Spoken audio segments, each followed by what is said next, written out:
over the weekend, a graduate student at Columbia named Mahmoud Khalil was arrested by the Immigration and Customs Enforcement Service, ICE, and spirited off to a detention facility 1,000 miles away in Louisiana.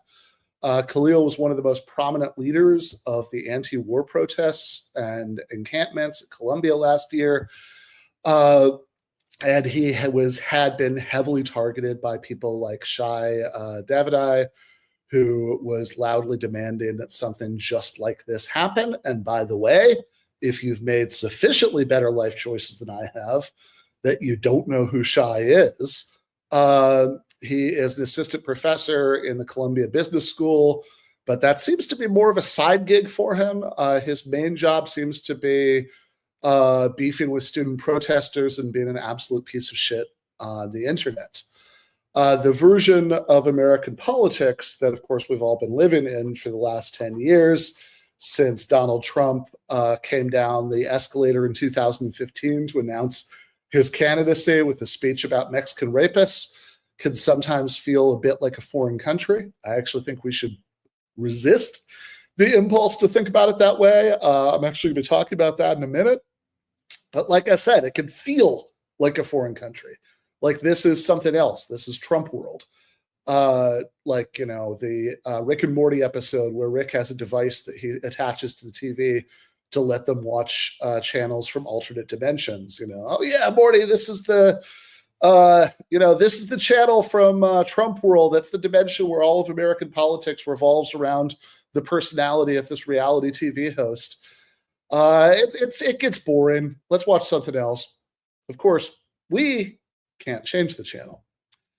And after 10 years of living in Trump world, you start to learn some of the local rules and customs. Like if something spectacularly and shockingly terrible seems to have happened, give it a day, because about half the time, one or two news cycles later, it'll turn out that there was part of the transcript that got, missed or distorted, or, there was some complicated factor, and, libs will have moved on to the next thing, and, and they'll barely notice it. But this will just become part of the library of permanent grievances that Trump supporters carry around about how the lib media went after him. Of course, usually even initial reports, are only like 10% wrong. But, MAGA will nurse that 10% until the end of time. If Trump said we should kill some of the Mexicans, the media said that he said we should kill Mexicans. That will become part of MAGA lore because they left out the some. It'll be the some Mexicans hoax right next to the Russia hoax, the very fine people hoax, and all the other things they've decided are hoaxes, sometimes accurately, sometimes inaccurately, sometimes half accurately, whatever. So even though when it first came out that Mahmoud Khalil had been detained by ICE, I was disturbed, and I did post about it on all the social media platforms I use right after that happened. There was some part of me that was like, okay, is another shoe going to drop that's going to complicate this? Like it's going to turn out that he was being detained for something unrelated after all, or, maybe it would turn out to just kind of be messy and ambiguous, like was other stuff, but also maybe that other stuff was just an excuse that was really this. But nope. Fucking nope. Khalil was detained on Saturday night, I believe, and early Sunday. Secretary of State Little Marco posted this on Twitter. Do we have the Little Marco graphic? There we go. So he's linking there the AP story about Khalil being detained, and he just boldly announces, no pretense whatsoever, and I quote, "We will be revoking the visas and or green cards of Hamas supporters in America so they can be deported." And then today, we get this from Trump himself. This is his Truth Social graphic. And by the way, I think it had been a little while since I saw one of his Truth Social posts. It's kind of interesting to me that picture of himself he's got, his profile pic basically makes him look like the flag-faced murder tourist from the Purge election year. If you ever saw that movie, like it's basically the same face design. But in any case, Trump posts, quote, "Following my previously signed executive orders, ICE proudly apprehended and detained Mahmoud Khalil, a radical foreign pro-Hamas student on the campus of Columbia University. This is the first arrest of many to come. We know there are more students at Columbia and other universities around the country who have engaged in pro-terrorist, anti-Semitic, anti-American activity, and the Trump administration will not tolerate it. Many are not students. They are paid agitators. We will find, apprehend, and deport those terrorist sympathizers from our country, never to return again. If you support terrorism, including the slaughtering of innocent men, women, and children, your presence is contrary to our national and foreign policy interests, and you're not welcome here. We expect every one of America's colleges and universities to comply. Thank you. I love that Trumpy thank you at the end. Now, it's almost not even worth breaking down everything that's so grotesque about this statement, but I'm going to take just a minute to do so, if only because, while our audience obviously skews very, very left, people have parents, grandparents, brothers, sisters, cousins, brother-in-laws, co-workers, whatever, who are pro-Trump, who nod along to shit like this, maybe even not pro-Trump, but still pro-Israel enough to nod along anyway. And I really think part of the service that's provided by this show should be that instead of just getting mad when you hear stuff like this in real life and telling the people in your life who believe it that it's bullshit, and then they tell you that, no, you're the one who's full of shit, I want to help people articulate a better response, to help them think about exactly what's wrong with this kind of nonsense. So even though I do want to get to a couple of broader points, first, let's just take a minute and break it down. Trump is announcing what amounts to an all-out war against basic free speech norms, and he's saying 5 things that I caught in that statement to justify it. All right, so let's get it back up on the screen. First, he says that the campus protests last year were pro-Hamas, pro-terrorist. Second, he's saying they were anti-American. Third, he calls them anti-Semitic. Fourth, he's claiming paid agitators, not really students. Fifth, and maybe this is just the first thing again, put differently, but it's worth sort of addressing on its own. He's saying that because the protesters are pro-Hamas, that means they're pro-killing innocent men, women, and children, and that's why it's okay to use the power of the state to crack down on them. Okay, we can get rid of it. So let's just take a minute to go through these one at a time. First, pro-Hamas. Trump has often claimed over the years, going all the way back to when we first, did our big Mandela effect shift into Trump world in 2015, that he was opposed to the war in Iraq. As it turns out, total horseshit. He supported the war in Iraq when he talked about the invasion, being planned in 2002. I think Howard Stern or somebody probably asked him about it. And nobody could find him saying anything anti-war in 2003, but whatever. Pretend he was telling the truth, that he really had the position on Iraq then that he wants to pretend he had now. Would that make him pro-Saddam Hussein? If not, why is protesting Israel's genocidal war in Gaza pro-Hamas? The anti-American thing is, in its own way, even weirder. Lots of MAGA people are against the war in Ukraine. Trump himself has played both sides of the street on that one. When he was president the first time, he actually shipped heavier weapons to Ukraine than Obama was willing to. And even now, it's not completely clear that he's really turning off the faucet for good instead of just playing hardball to get a better mineral deal for good old-fashioned neo-colonial resource extraction. But again, when he was running for president last year, he certainly wanted to portray himself as a Ukraine dove, as against Biden and Harris wanting to keep that war going. Well, the U.S. was backing Ukraine just like it's backing Israel. If wanting to stop Gaza makes you anti-American because the American, weapons and money keeping it all going, why exactly doesn't that apply to Ukraine? Anti-Semitic is even uglier and stupider than any of that. Brass tacks, anyone who lives in the real world, who spent any time at all around the pro-Palestine movement, Palestine solidarity movement in the United States, honestly, going back decades. I mean, I think the first Palestine protest I was ever at was like 2002 or something. But, certainly anybody who spent time around the encampments, which I certainly did, I spoke at the Princeton encampment last spring, knows that these protests are disproportionately Jewish, right? That I'm not saying majority, but certainly disproportionately. which makes sense, right? Because, look, obviously, people see the atrocities going on in Gaza. They're infuriated about them. That's going to apply to students from all kinds of different backgrounds. But who's more likely to have already spent time wrestling with this issue and how they feel about, Israel and Palestine? Students who come from Hindu backgrounds, Catholic backgrounds, Mormon backgrounds, probably out of non-Palestinian, non-Arab, non-Muslim students, probably Jewish ones, right? Again, this is common sense. Especially, of course, because of a feeling of revulsion about the idea that these atrocities are being carried out, in some sense, in your name. Paid agitators. Okay, well, if there is as many of them are paid agitators as Trump is saying, why did he start with one of those?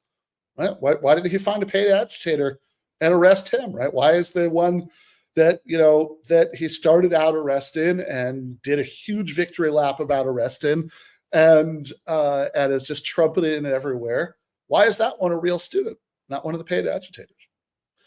Obviously, it is true that there are political organizations across the spectrum and on every issue that have people pay dues, they're paid staff members. But if you're saying the student protests are really filled with people who are pretending to be students who are paid agitators, and you're also saying you're going to do all these arrests and deportations to crack down on the protests, why not pick one of the paid agitators as your first test case? But really, the most grotesquely, offensively stupid part of this, to me, is the idea that, Trump is suggesting that free speech, at least for green card holders, by the way, when Khalil was first arrested, apparently he managed to get his lawyer on the phone, as my understanding from the articles that I saw about this, to talk to the ICE agents, and the ICE agents told him that his student visa was being revoked, and his lawyer told them, no, he's not on a student visa. Khalil has a green card, and they say, well, that's been revoked in that case. He's married to an American citizen who, by the way, is 8 months pregnant. Just to make this that much more grotesque and anti-human, but if you're saying that free speech, at least when it comes to green card holders, stops at the threshold of justifying killing men, women, and children, let's really think about that standard for a second. Now, look, if anybody, whatever minority of people who might show up at protests actually are pro-Hamas, I think that's loathsome. I think I've been pretty clear about that in the last couple of years, my position on that. Maybe Khalil was one of those. I have to say, I have yet to see any evidence for it. I don't think it should matter whether he was or not. But I want to think about the standard itself. So this brings us to the graphic from Shai. Again, part-time business professor, full-time piece of shit on the internet. Shai tweets, and remember, he was somebody who was advocating for exactly this to happen, right? Shai tweets, like Mahmoud Khalil, I too am on a green card. Unlike Khalil, I don't support U.S. designated terrorist organizations take over university buildings and call for the genocide of anyone. He wasn't arrested for speaking up. He was arrested for breaking the conditions of his stay here. So I have a really simple question here. If we take seriously the standard that Trump enunciated in his Truth Social post, that free speech stops at justifying the slaughter of innocent men, women, and children, shouldn't Shai be deported? Seriously, this guy could not be more enthusiastically in favor of Israel's war in Gaza. I think we showed last year the videos of him walking around Colombia trying to, get into confrontations with student protesters, with this giant Israeli flag draped around his shoulders like he was Captain Israel. And he's doing all of this as Israel is killing at the very least, several tens of thousands of Palestinian civilian men, women, and children, and creating the world's largest population of child amputees through the constant bombing, even though, we're talking about a tiny strip of land in Gaza, 25 miles long, 6 or 7 miles across, something like that. And millions of Palestinian civilians were displaced from their homes at gunpoint. Again, even the most conservative figures for the number of civilians who were killed, never mind the sort of more realistic estimates that, take into account all the indirect deaths, which get you into hundreds of thousands of civilians. Even the most conservative estimates are still like way more civilians, even just in the first few months of the onslaught on Gaza than were killed, than even have been killed in like Russia's war in Ukraine the entire time, right? Those entire three years, right? There was a point like a couple of years in when it was announced with great fanfare that 10,000 Ukrainian civilians had died, which is certainly appalling. I have no time for anybody on the left who wants to do apologetics for Russian imperialism. In fact, that's a lot of what this episode is going to be about. But way worse than that in Gaza, unambiguously worse than that. So Shai is a cheerleader for all of that. I mean, it's, he's certainly advocated genocide in a much clearer way, I guarantee you, than anything that Khalil could possibly have said, right? Because there's an actual, non-hypothetical, real-world genocide going on, and here we have Columbia professor and green card holder Shai Davidai running apologetics for it. So if this is really the standard that if you are, advocating for the slaughter of innocent men, women, and children, you lose your free speech rights. You should be deported if you have a green card. Then sounds like Shai should be deported too. Now, I actually don't want to do that, not because my heart would bleed for anything had that happened to that dude particularly, but because I think we're all much better off in a society with free speech safeguards. The whole point of the First Amendment is that everybody is supposed to be able to have their say.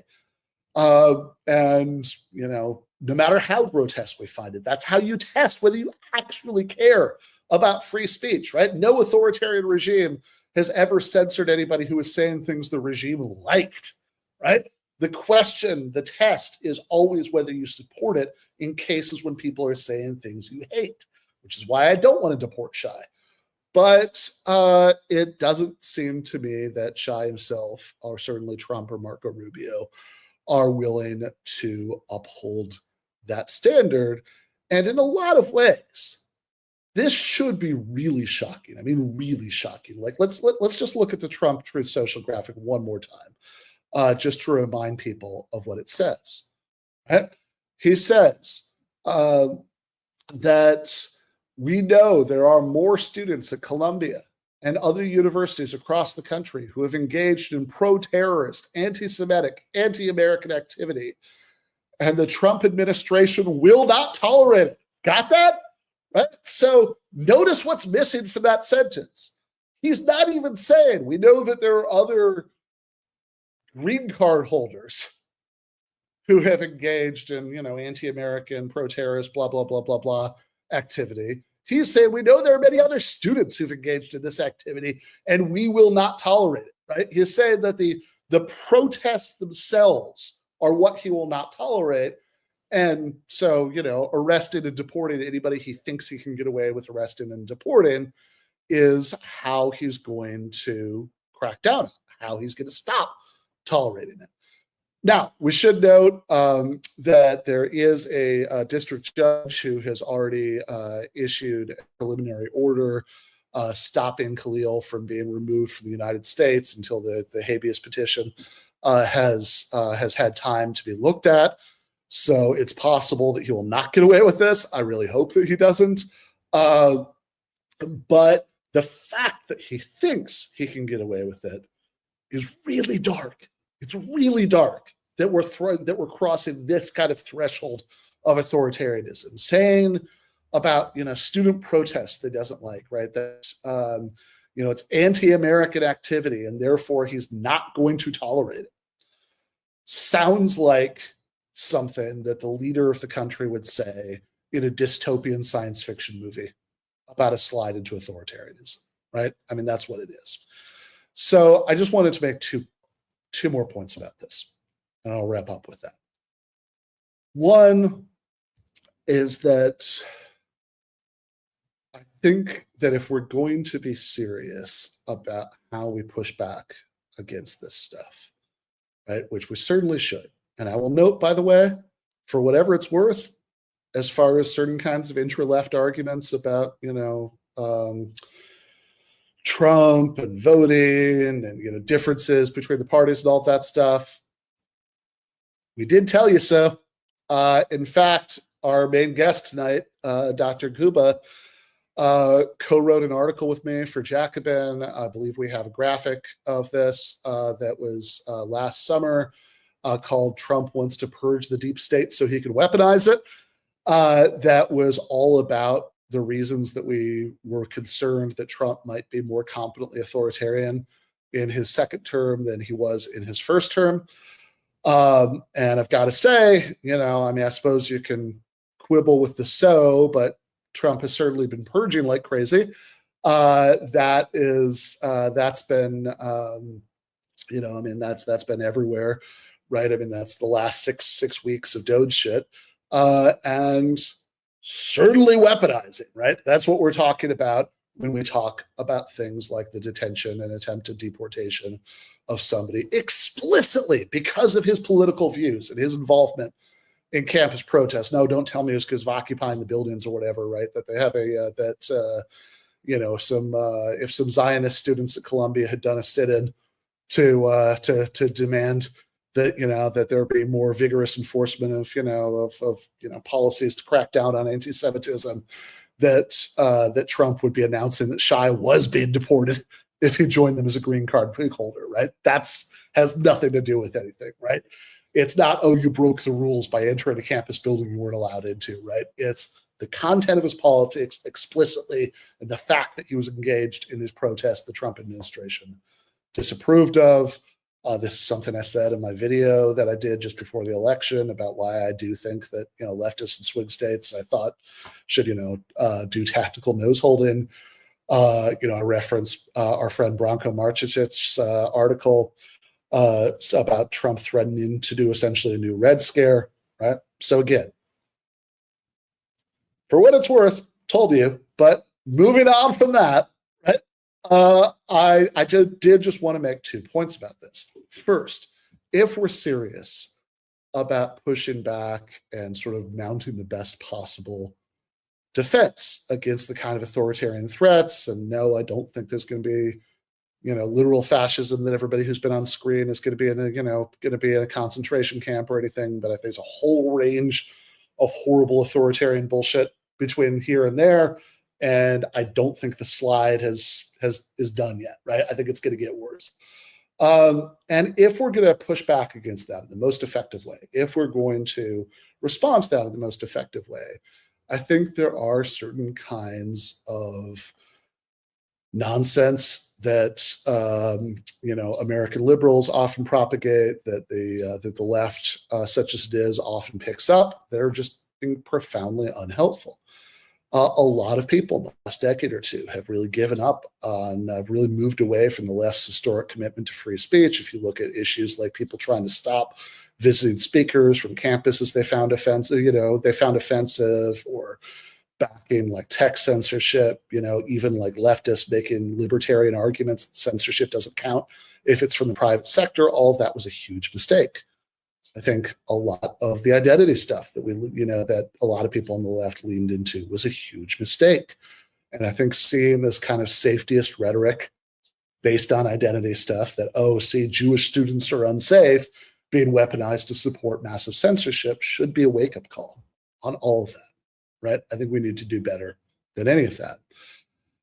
Final point, and I actually just turned in an article about this for MSNBC. I assume that'll be out, imminently, the next day or so. I said before that Trump world can feel like a foreign country, but of course it's not. And this is something that's really important to get clear on, right? This is not critique of the left at this point, right? This is stuff that the left was right about at the time when no one was listening.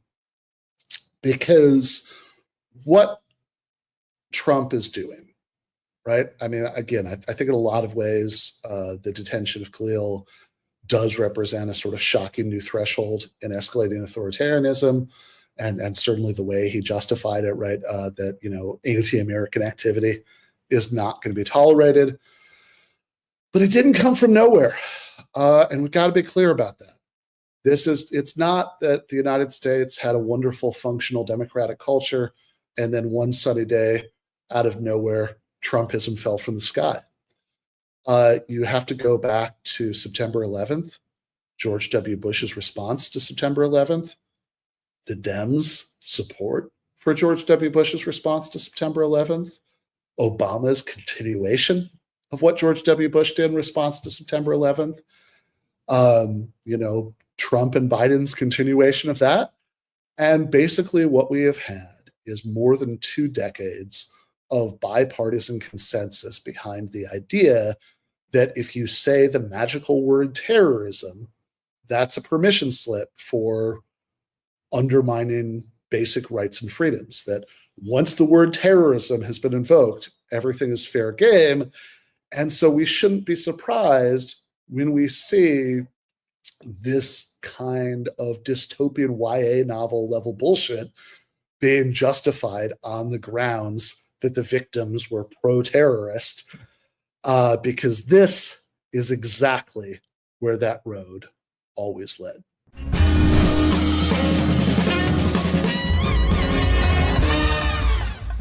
You have been watching free public content from Give Them an Argument.